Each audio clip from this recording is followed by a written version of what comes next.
और कहा देखो महाराज जी, इस बसिया के बच्चा तो है नहीं, ये दूध कैसे देगी? तो परमात्मा ने कबीर जी ने कहा कि ऐसे एक काम करो, एक कोई बर्तन लाओ साफ करके, तुमके पास जैसे पानी पीने का या लस्सी वगैरह का तो पात्र था वो रखा था, वो साफ कर दिया था। गरीबदास जी 10 वर्ष के बालक ने बचिया के थनों के नीचे पात्र कर लिया वो मिट्टी का बर्तन, और कबीर परमात्मा खड़े हुए बचिया की कमर पे थपकी लगा दी, आशीर्वाद दे दी। अपने आप सतर लंबे लंबे हो गए, उनमें से दूध निकलने लगा, और वो पात्र भर जाने के बाद दूध अपने आप बंद हो गया। गरीबदास जी ने वो पात्र ला करके परमात्मा को दे दिया। कबीर परमेश्वर ने उसमें से कुछ दूध पान किया और शेष दूध को कहा ले बच्चों पानी हो तुम पी लो, अमृत है भाई, लेकिन संस्कार बिना, और कहते सकल पदार्थ है जन्माए कर्म नर पावनाई।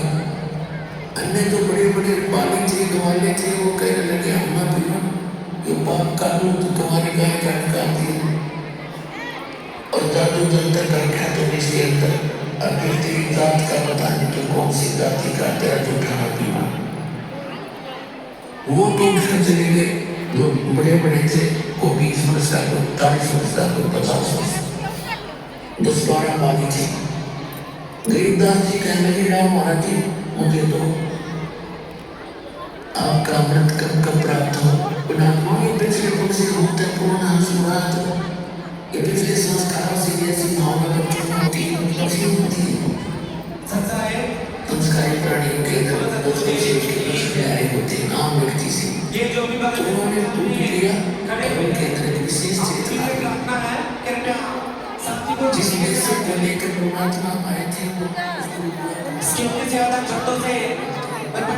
भक्तों से निवेदन है जो भी भक्तजन पंडाल में खड़े हुए हैं कृपया उन्हें शांतिपूर्ण तरीके से पंडाल में बिठाएं।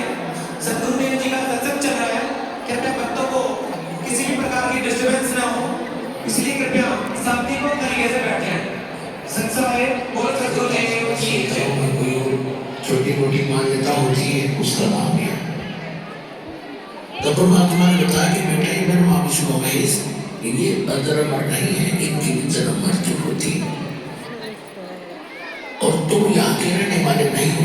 आज आपको इतना ही सुख है और 1 मिनट में मृत्यु हो जाती है, तो मृत्यु की दर पहले ज्यादा थी गांव में, क्योंकि कोई किसी कारण से मृत्यु होती रहती थी, कोई रिश्तेदारी में, तो इधर हाहाकार मचा रहता था।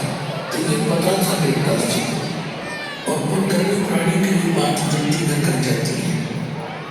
तो गरीबदास जी का भगवान कोई और लोग है, परमात्मा ने बताया कि एक ऐसा स्थान है जहाँ हम पहले रहा करते थे, और वहाँ ना बुढ़ापा है ना मृत्यु,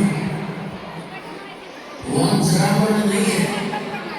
सबसे बड़ा दुख इस प्राणी की होता है बुढ़ापे का, वृद्धावस्था के अंदर इसके ऊपर सारे पैर टूट रहे, आंख काम नहीं करे, दांत निकल जाए, पिंडियों में भड़क देख, शरीर कंडम, कोई ना कोई समस्या शरीर में पैदा रहती है, और फिर मृत्यु। अब जैसे एक व्यक्ति ने सारा जीवन लगा के मकान बनाया, 2-3 संतान उसके हुई, उनका पालन पोषण करा, 1 मिनट में मृत्यु होगी। अब हाहाकार इस परिवार के अंदर टक्कर मार रहे बुढ़ापे में, अब बनेगा और हो गया सो गया। कुछ दिनों में जख्म हो जाती है, कुछ दिनों के बाद दूसरे का नंबर आ जाता है। तो परमात्मा ने यहाँ बताया कि जिस लोक में तुम रह रहे हो गरीबदास, ये काल कसाई का लोक है, और इसने तुम्हें इसलिए पाल रखा है जैसे कसाई बकरी पालता है और उनकी सुविधा को उपलब्ध करवाता है।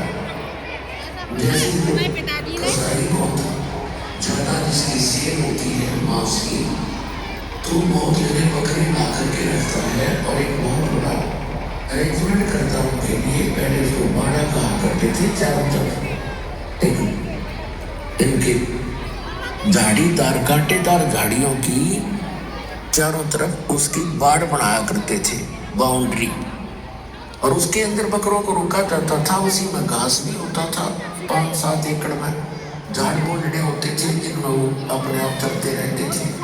और वहाँ जल का व्यवस्था कर देता है जिसको जलपान करते हैं, और गर्मी सर्दी से बचने के लिए उनकी झोंपड़ी सेट भी बना देता है। तो परमात्मा उस प्यारी आत्मा गरीबदास जी को समझा रहे हैं कि बेटा ये काल का लोक है,